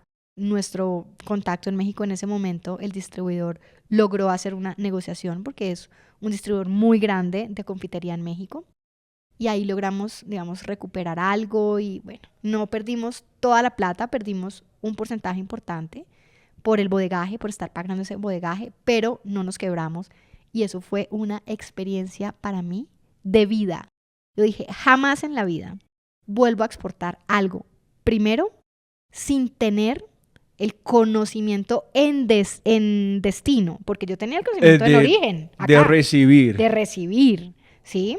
Segundo, un país tan burocráticamente complicado como es México, sin tener un contacto allá que realmente agilice las cosas y que tenga, digamos, los contactos y la astucia para sacar eso rápido. Y segundo, sin poner en riesgo la compañía. $35,000 en ese momento para nosotros era la vida entera. Era muy arriesgado hacerlo. No fue comprado. Tuviste que llegar allá y venderlo. Y venderlo. ¿Alguien ya compró o no? No lo pagaron como a los 90 días después de todas estas... Sí, pero si se fue, chao. No fue problema de otra persona. Exactamente. Fue una jugada muy arriesgada que no nos salió bien, pero tampoco nos dejó sentados, como decimos pues acá, ¿cierto? Fue una jugada que nos enseñó, que nos preparó para lo que se venía después en exportaciones y que, bueno, nos dejó también una enseñanza con el mercado mexicano. Y cuando todos esos stands en todas las tiendas de niche o de comida o de vinos, cuando empezaste a escuchar de los tenderos que la gente está comprando, dame más, ¿fue poco a poco o el mercado adaptó en un segundo y dice, wow, ese chocolate yo nunca he visto, yo quiero comprarlo? ¿O fue gradual? Fue gradual. No, fue gradual y sigue siendo gradual, ¿sí? Obviamente es muy importante lo que hicimos de poner el chocolate en estas tiendas porque iba a un consumidor que luego, por ejemplo, iba a una tienda como Carulla y lo pedía. Entonces, digamos que aquí la negociación con las grandes superficies fue diferente para nuestro caso, para el caso del LOC. Fue, ¿cómo hacemos para volvernos indispensables y que nos busquen? y tenemos historias impresionantes. Tenemos historias impresionantes de gente que trabajaba en Carulla y que iba al gimnasio y le tocaba comprar el chocolate en el gimnasio porque no estaba en Carulla. Entonces, ¿cómo empezó eso a hacerle ruido a Claudia Gutiérrez, una compradora en Carulla? Y le empezó a hacer ruido, y le empezó a hacer ruido, y nosotros también haciendo ruido, llamando con contactos, necesitamos entrar, pero fue muy orgánico, fue muy orgánica la forma en la que se hizo ese approach entre las grandes superficies, o sea, ese cambio de las tiendas especializadas, de las tiendas naturistas, de las tiendas veganas, a saltar a las grandes superficies, fue muy orgánico y fue despacio. ¿Y cómo puede ser indispensable cuando su producto, la gente no... Bien, yo sé que tú crees que todos necesitamos, pero es como una vitamina, no es una pastilla de dolor. ¿Cómo convenciste que la gente necesita comprar chocolate? No, yo creo que eso es una labor continua, ¿cierto? Es una labor que se va labrando día a día. Es cómo volvemos a la gente consciente y cómo la educamos para que consuma chocolate en todos los momentos del día. Pero te voy a decir una cosa. Esa historia me la contó Claudia, una desarrolladora que tuvo el Grupo de Éxito hace mucho tiempo. Antes de que nosotros entráramos al Grupo de Éxito, la llamábamos y siempre nos ignoraba. Y nos dejaba ahí con el teléfono ahí prendido. Y siempre decía así, venga. Y llegábamos y nunca nos atendían. Un día en una comida, ella me dijo, Caro, vos sabes que es que la esposa de no sé quiéncito en Río Negro va a este estudio de yoga. Y le dijo, oíste ve, como para no decir nombres, oíste ve, ¿por qué me toca comprar el chocolate acá y no lo puedo conseguir ahí en Carulla? ¿Por qué se toca comprar a otra persona y no lo puedo comprar aquí en Carulla? Y en ese momento entendimos que ya la brecha de las personas con mayor conocimiento nos daba la capacidad de tener una posición estratégica en la góndola de cualquier retailer del país. La gente lo estaba buscando porque ya no le gustaba ir solamente a un sitio a comprarlo, sino que necesitaba hacerlo parte de su canasta, porque, pues, es decir, eso se llama frecuencia de compra, ¿sí? Ya cuando ibas, por ejemplo, no sé, a la tienda de café, te comprabas una barra y se te acababa, y ahora que tengo que volver a la tienda de café para comprarme el chocolate. O al estudio de yoga. O al estudio de yoga para comprarme el chocolate. Entonces, en el momento en que el chocolate se empezó a volver un producto yo de consumo habitual, por no decirle consumo masivo, ¿sí? De consumo habitual en la canasta básica de ese consumidor informado que ya teníamos capturado con la marca, en ese momento yo siento que la frecuencia empezó a aumentar y nos abrieron las puertas muchísimas tiendas y muchísimas cadenas. Finalmente, ¿cómo llegaste a éxito? ¿Por qué ellos finalmente contestaron la llamada? Imagínate que otra vez volvemos a la historia de Camilo, del ex suegro de mi socio. Es que este personaje es un ángel. Camilo había trabajado con Carlos Mario hace, no sé, 30 años, una cosa así absurda. Entonces, él nos dijo, venga, háganle un correo a Carlos Mario. Háganle un correo a Carlos Mario, yo se lo mando. Y yo le digo, mira, Carlos Mario, estos pelados yo los conozco, este es mi, ¿cómo es que se llama? Cuando uno es cuñado, cuando uno es yerno de alguien, este es mi yerno, esta es la socia, atendelos, pero háganme un correo, a mí no me dejen, o sea, usted escríbame lo que yo quiero que le mandemos. Nos sentamos, escribimos el correo, se lo mandamos a Camilo, yo lo tengo ahí. Yo estoy que enmarco ese correo. Y Camilo se lo mandó a Carlos Mario. Carlos Mario dijo, listo, Camilo, todo bien, chévere, chévere. A los 2 días, mi socio estaba allá en Medellín presentando el producto. A los 3 días ya estábamos con Claudia, la que siempre nos decía que no. Ya estábamos sentados, hablando, codificando. O sea, claramente las llamadas, los contactos y el networking sí son importantes. ¿Por qué no usaste este contacto desde día 1? Usted gasta todo el tiempo en llamada. Yo sé. A mí me cuesta pedir favores. A mí. Afortunadamente mi socio tiene una habilidad social impresionante. Entonces se complementa conmigo mucho. Sí, en tu mente es, yo hice todo indispensable, la gente va a ofrecer porque todo lo que yo he hecho antes. Ajá. Yo no voy a decir, por favor, ayúdame con esto. Tengo que ganarlo. Exacto. No voy a decir, es como, no me gusta charity. Don't give me charity. Claro. Pero esa es la belleza de una sociedad, ¿no? Cuando las personas se complementan y en lo que yo no soy buena, él es muy bueno y en lo que él no, yo sí. Cuando pusiste LOC en el mapa del mundo? Volvamos a Japón. ¿Sí? Sí. ¿Sin vainilla? Volvamos a Japón, no, con vainilla. ¿Con vainilla? LOC tiene vainilla, ya te cuento. Imagínate que después de todo este rollo que tuvimos en México. ¿Japón fue número 1? Sí. Ya no estamos trabajando en Japón, desafortunadamente. Pero ya te cuento esa historia. Listo. La historia es divina porque imagínate que, bueno, logramos sortear todos los temas en México. Bueno, entró el chocolate y resulta que el chocolate entró a una tienda muy bacana en México que se llama el Palacio del Hierro. El Palacio del Hierro entonces estaba en la sección gourmet y gastronómica del Palacio del Hierro. Y el número personal mío de mi celular estuvo en los empaques hasta hace 2 años. O sea, yo recibía todas las llamadas que te puedas imaginar de los clientes, de los consumidores. ¿En serio? Todo el ¿Tu mundo. WhatsApp que yo tengo fue un empaque? Te lo puedo comprobar con un empaque de hace 2 años que tiene mi número personal. Y dice info@locfoods.com, teléfono el mío. Hasta hace 2 años, ya no. Hasta hace 2 años. Entonces yo recibía muchísimas llamadas. Y resulta que una vez una llamada de México. Y yo dije, pues bueno, alguien en México. Pues era una japonesa que estaba casada con un japonés que trabajaba en una multinacional que tenía filial en México. Y dijo, venga, yo me voy a devolver a Japón, pero yo probé su chocolate y esa vaina está muy buena. Yo me lo quiero llevar. Yo quiero intentar tener su chocolate con una distribuidora que yo tengo en Japón. A ver cómo nos va. En Japón. Fue la primera exportación así formal, sin traumatismos, sin trasnochadas. Y mandamos un pallet de chocolate para Japón a través de esta persona, de esta distribuidora, que lastimosamente por COVID esa relación pues digamos que se acabó. Pero el punto es que con ella estuvimos trabajando 2 años seguidos de construcción de marca en Japón, con una receptividad muy bonita, con una estrategia comercial muy parecida. Ella se fue a Japón y dijo, vamos a poner este chocolate en las tiendas de café, que están teniendo un boom impresionante en Japón, en las tiendas de té, en todos los estudios de yoga que están de moda, etcétera y demás. O sea, mucho con la estrategia comercial que habíamos adoptado aquí en Colombia y también que habíamos adoptado en México, ¿sí? Y fue muy bonito, fueron unos años muy lindos en donde la marca tuvo una presencia importante en Japón.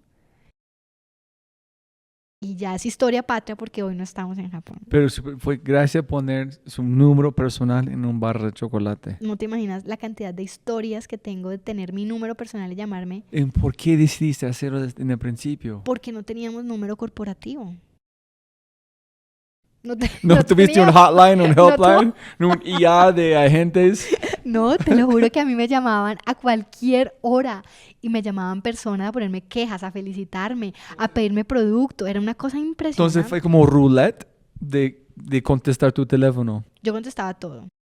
Todo. No importaba la hora, no importaba de dónde viniera la llamada, yo contestaba todo. Y te lo juro, a veces eran llamadas como, oiga, su chocolate está derretido. O, venga, amo su chocolate. Venga, estoy en China, quiero su chocolate.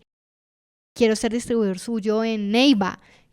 Literal. Y la gente cuando llamaron, tú dices, hola, ¿cómo estás? Y dice, ¿con quién hablo? Y like, ¿el dueño?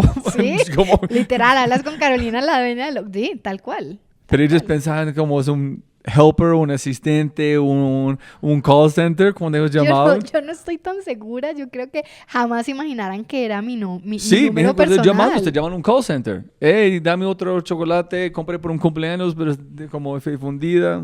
Roby, tú no te imaginas. Hasta que un día mi esposo me dijo, ven. O sea, en verdad ya no más, porque ya creo que podemos pagar un celular. O sea, saca un número corporativo y en ese momento cambió el número de todas las cajas de LOC que estaban con mi número a un número corporativo. Es una cosa increíble. Pero es una historia que me permitió conocer mucho al consumidor de LOC.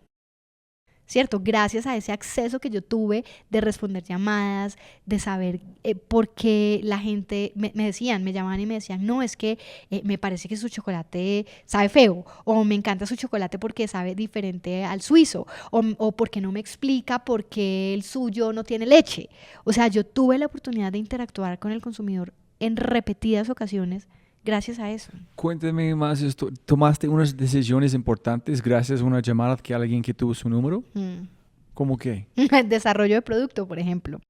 Me acuerdo que yo tenía una señora que me llamaba todo el tiempo. Yo no, ¿Todo el tiempo? no, todo el... Además, porque es que tú te expones a eso, ¿no? Entonces era una señora que yo, no sé, debía tener unos 80 y pico de años, una señora que era viuda y me llamaba todo el tiempo. Y me decía, oiga, ¿usted no tiene chocolate que yo le pueda echar a la leche? Echar. Bueno, no, yo no tengo chocolate que usted le pueda echar a la leche. Piénselo, piénselo. Por ejemplo. Y de ahí nació el chocolate en polvo. ¿En serio? Entre muchas otras cosas. En cuanto empezaste el chocolate en polvo, ¿vendió bien? Vendió bien. ¿Sabes por qué? Porque era el único cacao en polvo. El resto eran cocoas. El resto del mercado son ¿Cómo cocoas. estamos hablando de cacao? Cacao natural en polvo. La diferenciación del producto siempre ha sido clave para la marca. Siempre. Entonces, esta señora querría el mismo sabor, pero en un vasito. En un vasito. Venga usted. ¿Por qué no derritió? No, pon una barra en... Yo sé, por practicidad. Tú sabes que la gente... pero ella quiere fácil para ella. Claro, fácil para Cuéntame ella. otra historia, otra llamada. Fácil para llamadas. Una vez China, el distribuidor de nosotros en China, por ejemplo. Yo recibía llamadas de un número, pues X. Ajá. Un día contesté.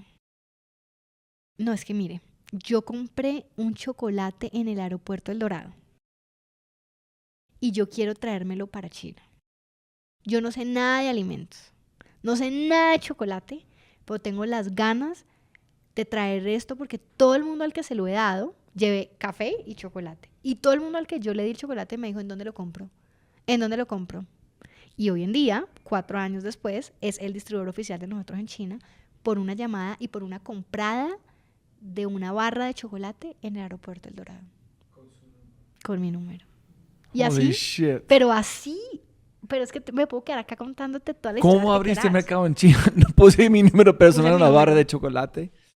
La gente a veces no entiende la magnitud de la conexión con lo que está pasando, con realidades. ¿Y sabes qué, Robbie? Uno se desconecta de eso. Yo siento que yo me desconecté un poquitico de lo que estaba pasando cuando ya la gente no me llamaba. Y lo siento, te lo digo de todo corazón, lo siento que desde que eso cambió, hay muchas cosas de las que me estoy perdiendo. Como Sí. llamadas de otros Sí. países.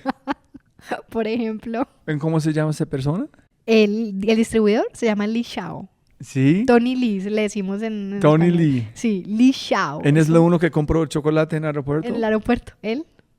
Y hoy es el distribuidor nuestro en China. ¿En cuántos países ustedes están? Ya estamos en 7 países en el mundo, Ajá. en donde ¿Qué son? Panamá, México, Estados Unidos, Rumania, Austria, ya te cuento Rumania, es divina esa historia, Austria y China, 7.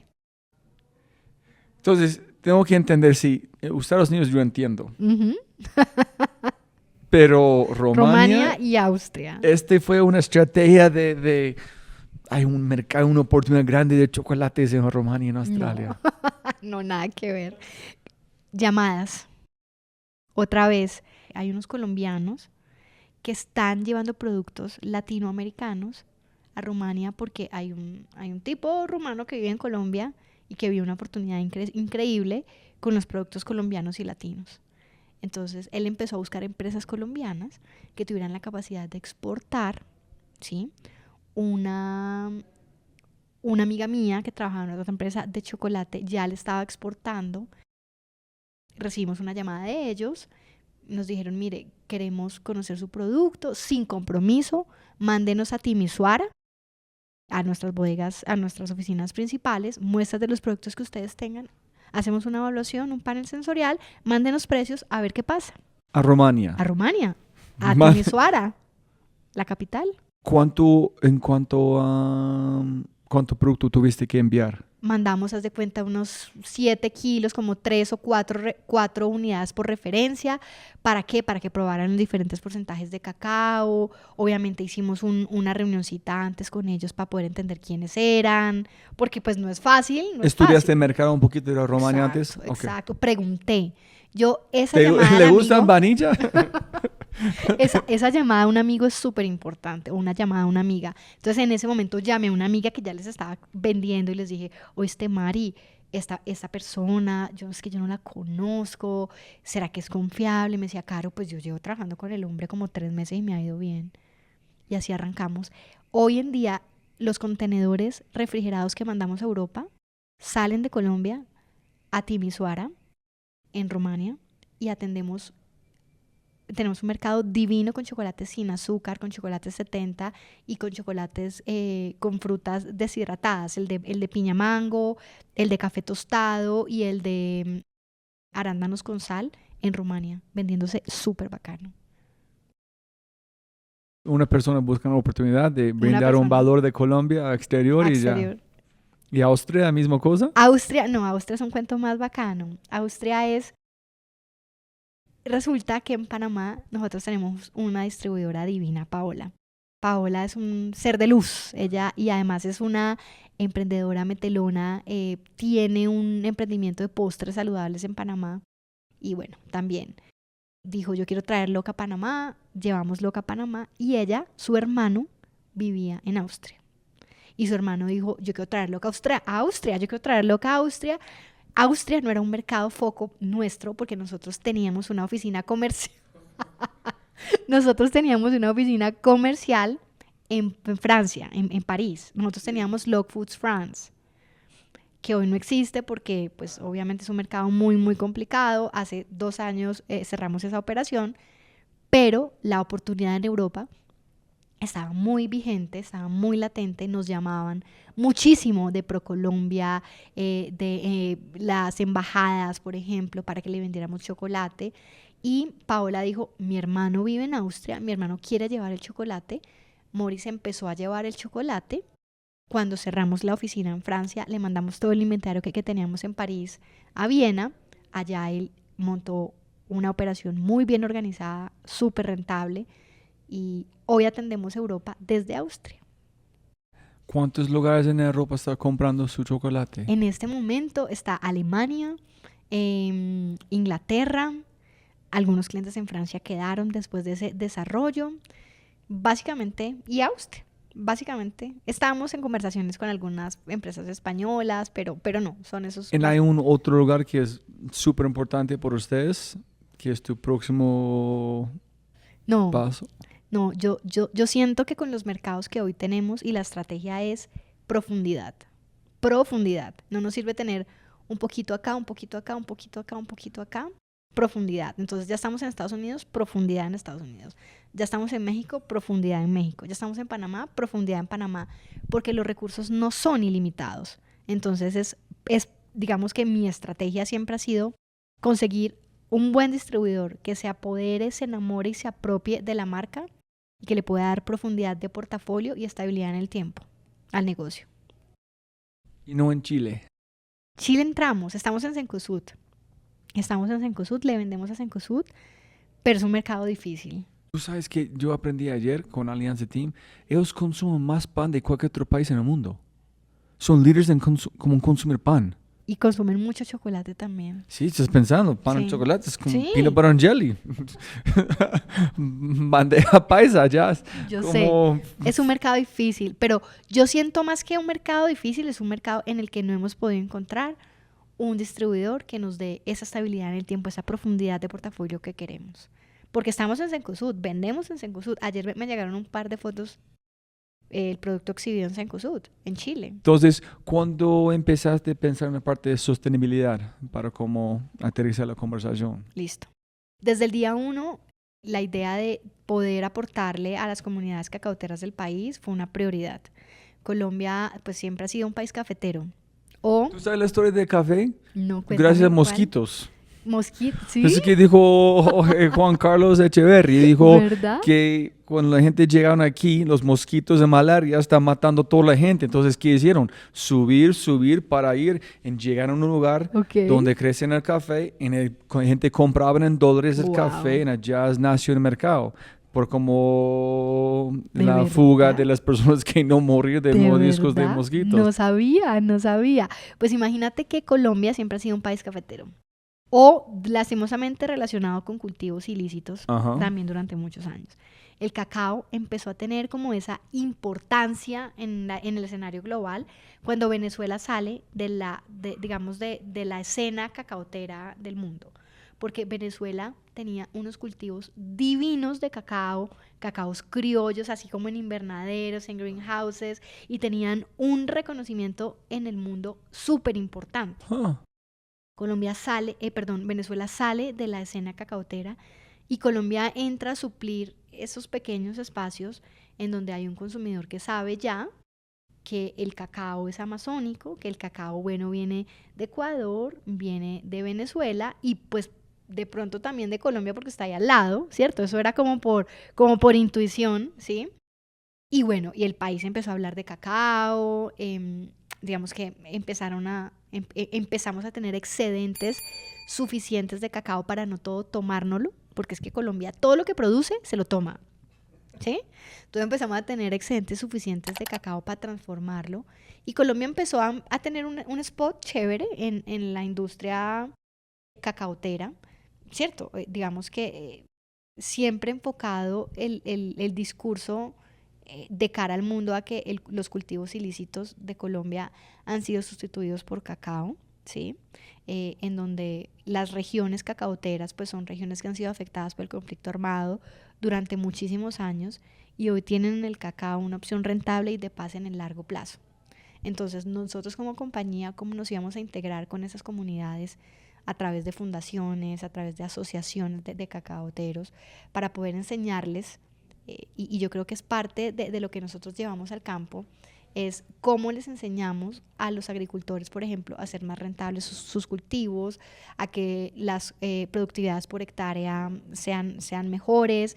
En Arauca tenemos unos casos divinos trabajando con la fundación con la que trabajábamos hasta hace un par de meses, de cómo los agricultores llevaban sus cultivos de 300 kilos por hectárea a 800 900 kilos por hectárea y eso pues hace que la productividad mejore y por ende más plata en sus bolsillos, eso a través de programas de poda, eso a través de injertación manual, eso digamos a través de apoyo y capacitación técnica que nosotros como compañía le entregábamos a la fundación y la fundación nos ayudaba a divulgarlo con los agricultores con los que trabajábamos. Me imagino como la cosecha de cacao es mucho más sencillo de café, ¿no? Porque no es tan pequeño, no es tan así, los son más grandes, entonces... Es mucho más sencilla, exactamente. Y bueno, a través de las alianzas de cooperación que nosotros hemos establecido o con fundaciones o con asociaciones, hemos logrado impactar positivamente pues más de 1.600 familias cacaoteras en este momento. ¿Qué pasa? A través, por ejemplo, de que antes yo, por ejemplo, iba a Arauca muchísimo, digamos hace unos 4 o 5 años que no voy, pero antes iba mucho y lo que hacíamos era ofrecer cursos y capacitación de bombonería y chocolatería para las mujeres que querían aprender a hacer trufas y bombones. Entonces yo estaba ya 2 días con ellas, les enseñaba a hacer trufas, bombones y hoy en día tengo historias de Ceci, por ejemplo, que es una de las personas que hizo ese curso, que hoy tiene una chocolatería artesanal en Tame, por ejemplo. Y eso es bonito, esa es una de las muchas historias que hemos construido. No vale la pena usted solamente comprar 20 y 30 fincas o lugares de como cacao, tener su propio sistema, pagar familias allá, pero ser dueños de la tierra en todo, porque ustedes tienen control de todo el proceso. No, ¿O Roy. no es rentable? Sí puede ser rentable, lo que pasa es que es un negocio diferente. Yo tengo la filosofía en mi vida de zapatero a sus zapatos y que si tú sabes hacer algo, hazlo bien y deja a los que saben hacerlo bien. Entonces, en sistemas agroforestales y en tecnología agrícola y en cultivos, pues digamos que es un conocimiento completamente diferente y es un negocio completamente diferente. ¿Y cuántos productos ustedes tienen? ¿Ustedes tienen como cereales o qué tienen? ¿O granola? ¿Qué tienen ustedes? Nosotros hoy en día somos la marca de alimentos que tiene más de 27 referencias de chocolate. Tenemos 5 referencias de granola. Tenemos 4 referencias de mieles. Tenemos unas salsas espectaculares, que son unas salsas picantes que se llaman Ay María, que son pues, únicas en el mercado colombiano. ¿Cómo se llama? Ay María. Ay María. Sí, No sí. Ave María, pero Ay María. Ay María. espectaculares que se están exportando muy bien. Tenemos ya, básicamente eso. ¿Por qué decidiste abrir más verticales? No solamente en porque tantas variaciones. Gente compran tantos chocolates diferentes en los 27 que ustedes tienen son para mercados diferentes. Sí. ¿O tú venden como 4 diferentes en el mismo lugar? Claramente, digamos que los Pareto, los core del negocio están en 4 barras de chocolate, ¿cierto? Que son las barras clásicas, 100, 85, 70 y la de sal marina con caramelo. Esas son las 4 referencias que nosotros más vendemos en ¿Por qué alguien usa 100? Es como... Yo. ¿Sí? ¿Tú comes 100? Yo como 100, yo consumo 100 todo el tiempo. ¿Qué haces con 100? No. Es como cuando tú te... Como un agujero en su boca. Todo. Es como cuando tú te tomas un expreso la primera vez sin azúcar. Ajá. ¿Cierto? Es un sabor aprendido y vas aprendiendo, vas entrenando el paladar, las papilas gustativas y tu cerebro para que te guste. Entonces, después de 100, si tú vas a probar de 70, es muy dulce. Dulce para mí, claro. Es lo mismo que pasa con todos los alimentos. ¿En qué vende más de todo? 70. 70. Es la entrada, la barra de chocolate, entrar al mundo del chocolate. Exactamente. 70 es de lejos la que más vendemos. Ese es uno que los niños están vendiendo en las esquinas, ¿no? Sí, De 70. total. Entonces, nosotros tenemos un portafolio tan variado porque necesitamos integrar diferentes momentos de consumo. Para mover a chocolate. Exactamente, para mover a chocolate. Entonces estamos súper enfocados, por ejemplo, en desayuno, con granolas, con mieles, en gastronomía, con las salsas y con la miel, digamos, descomoditizando el consumo de miel que había, que era un producto simplemente para endulzar el jugo o el café o lo que sea.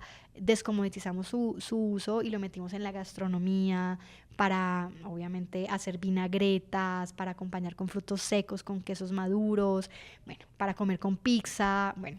¿En todo fue emergente o qué tal eso para hacer esto, qué tal eso? ¿O fue, no, primero esto, después esto? No, tuvimos muchos insights de los desarrolladores, de los consumidores, de los desarrolladores de las categorías, o sea, nuestros clientes, o sea, por ejemplo, tú trabajabas, estoy dando un ejemplo, en, no sé, X retailer en Colombia y tú me dabas insights, tú íbamos a reuniones, venga, ¿por qué no desarrolla? Mire que esta categoría está creciendo, mire que aquí hay un potencial importante, y también escuchando al consumidor en la calle. Por ejemplo, a mí me encantaba, y te lo digo encantaba porque era en pasado, ya no lo hago tanto, aunque necesito hacerlo más, y es estar en la calle y escuchar qué está pidiendo el consumidor y qué está comprando.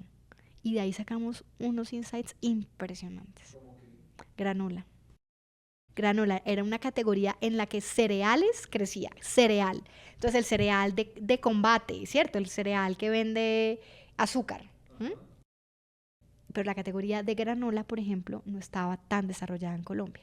Una granola consciente, sin azúcar, con 7 ingredientes, en donde el consumidor estuviera dispuesto a pagarlo, que no fuera un cereal, y en ese momento entendimos que había una necesidad grandísima por Cencosud, por ejemplo, de desarrollar un portafolio de granolas. Hoy en día tenemos 5 granolas gracias a los insights que tenemos. ¿Pero dónde salió el insight de granola? Dos partes. Compradora diciéndonos, hágame granola. Hágame, porque el consumidor confía en LOC, y si LOC saca una granola, seguro le va bien. Seguro le va bien. Como misma forma de Hatsu empezó a sacar cosas. Exactamente. Ajá. Seguro si dice LOC, la gente lo va a comprar. Y segundo, cuando nos parábamos en la góndola de granola y veíamos que la gente no tenía opciones. No tenía sino las hojuelas de lo que sea. Entonces, todo market driven. Súper. Todas las decisiones han sido así. Entonces, no puedes usar el consejo de tu mamá, pero el peor o el mejor consejo que has recibido en tu carrera, pero que actualmente apliques. No, que uno que escucha, empezaste de verdad a hacer cosas con eso. Puede ser un mal consejo, voy a decir al revés. Estaba pensando en un mal, en una experiencia que yo tuve, un mal consejo que yo tuve de una coach. Ella me decía, Caro, tienes que verte igual, tienes que maquillarte, no te pongas, yo no sé combinar colores. Yo siempre me he visto de negro o de blanco. Yo no sé qué es ponerme algo amarillo, rojo, verde. O sea, en mi cabeza no, yo no puedo maquillarme. Eso para mí eso es rocket science para mí. ¿Sí? Tú sabes química de chocolate en todo esto, pero maquillaje es como Acá no enviar mucho. un cohete a la luna. Me la pusieron de coach porque yo era diferente en mi forma de vestir y en mi forma de tratar a las personas y en la forma en la que yo debería ser una ejecutiva en una corporación, ¿sí? Una alta directiva, ¿sí? Me veía y era diferente. Y ella me sentó un día y me dijo, Caro, esto no es un bosque de pajaritos y conejitos, me dijo.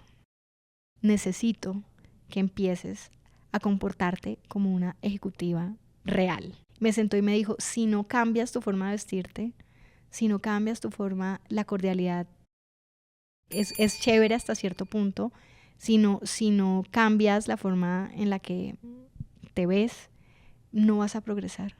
En el mundo corporativo. ¿Ah? ¿Tienes que ser menos amable? Sí.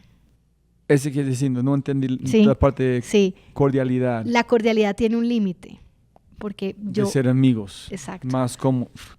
Uh-huh, uh-huh. Y para mí, y yo soy amor, o sea, Entonces, tú no puedes ser Caro más, tienes que convertirte en otra en persona. otra persona.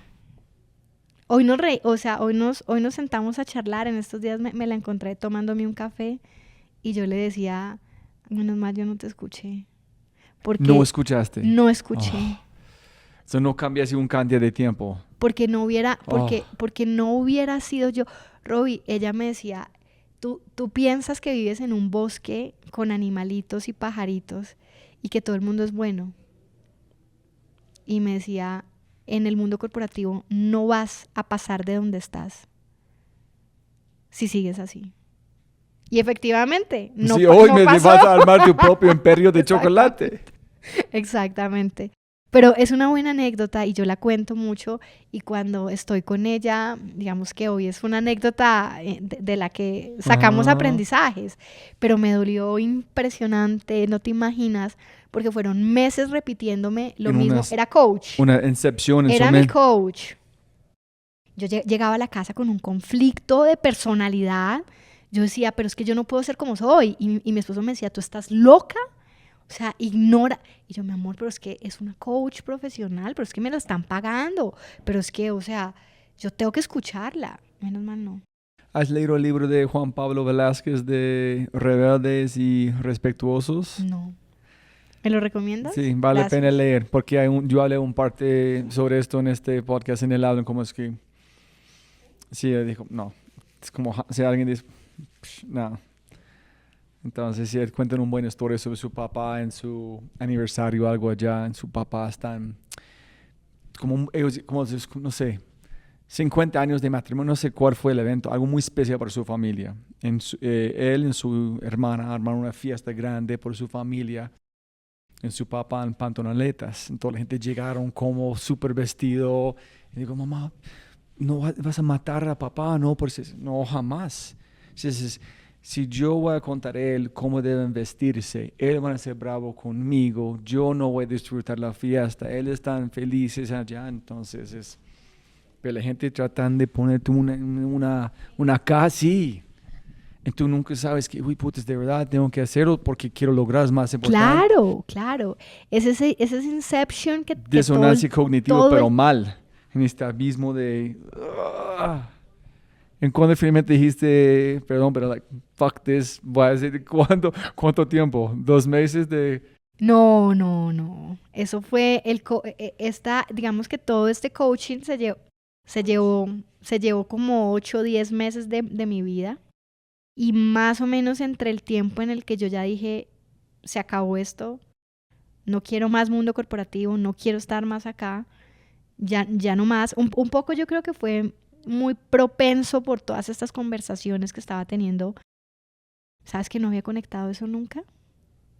Nunca había conectado que pudo haber sido, estaba en el mismo proceso de coaching cuando yo dije hasta aquí fue. Nunca lo había conectado, Robin. pudo haber sido eso. Y es porque yo no podía ser yo. Y eso me estaba molestando. ¿Eso es cuando fuiste a la empresa o no? Sí.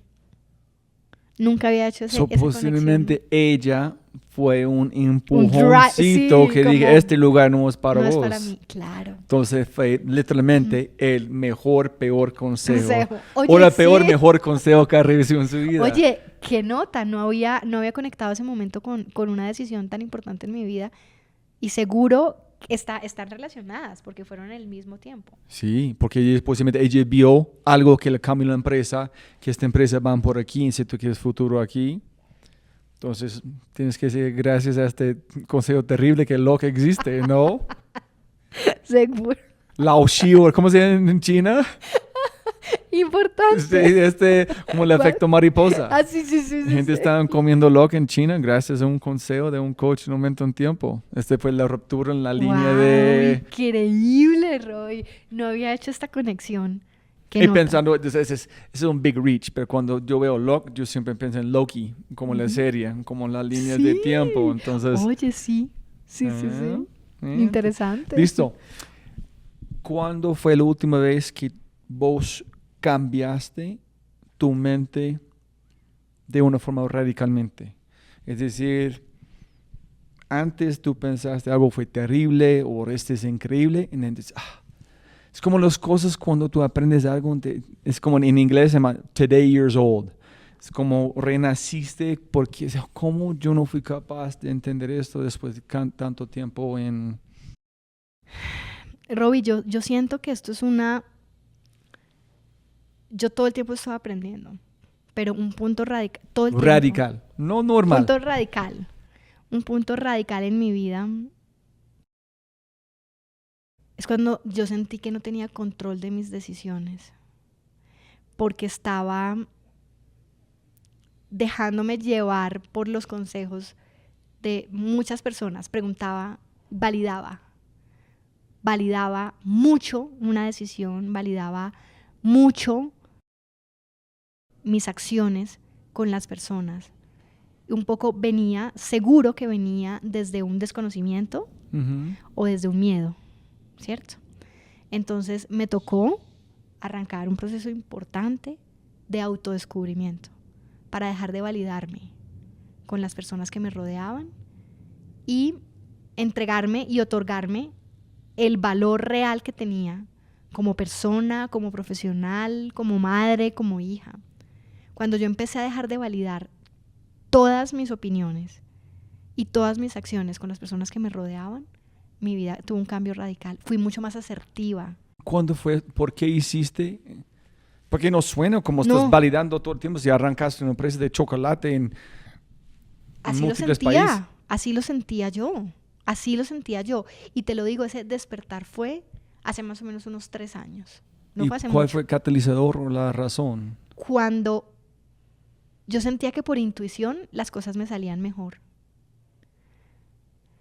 Yo tengo un sexto sentido para las personas y para las cosas, ¿sí me entiendes? Y cuando yo no lo escuchaba, las cosas me salían mal.